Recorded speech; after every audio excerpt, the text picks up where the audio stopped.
इस वीडियो में हम लोग हार्ट बीट के बारे में पढ़ने वाले हैं। अगर मैं हार्ट बीट को बोलूँ तो हार्ट बीट को हम लोग एक और नाम से जानते हैं, कार्डियक साइकिल। अब यहाँ पे अगर मैं कार्डियक साइकिल की बात करूँ तो कार्डियक साइकिल जो होती है वो 0.8 सेकेंड की होती है।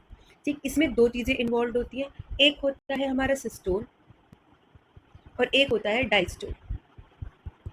सिस्टोल का मतलब ये होता है कि हम लोग किसकी बात करें, कॉन्ट्रैक्शन की बात करें, और डायस्टोल का मतलब ये होता है कि हम लोग रिलैक्सेशन की बात कर रहे हैं।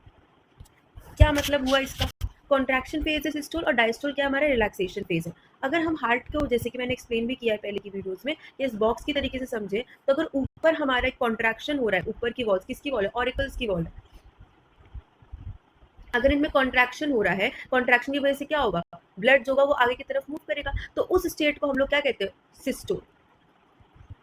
और जब हमारा ब्लड जो है कॉन्ट्रैक्शन की वजह से नीचे पहुंच जाएगा, उसके बाद जो स्टेट होगी, जो रिलैक्सेशन का टाइम होगा, क्योंकि तब उसमें कोई ब्लड नहीं प्रेजेंट होगा, तब जो रिलैक्सेशन का टाइम होगा तो उसे हम लोग क्या बोलते हैं, डायस्टोल। सेम चीज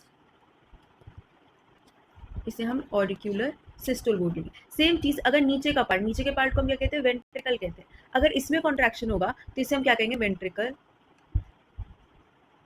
सिस्टोल।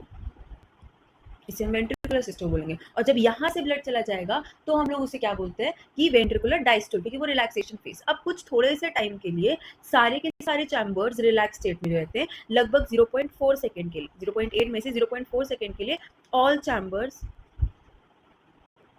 In rest state. इसको हम लोग क्या बोलते हैं, इसको हम लोग जॉइंट डायस्टोल कहते हैं।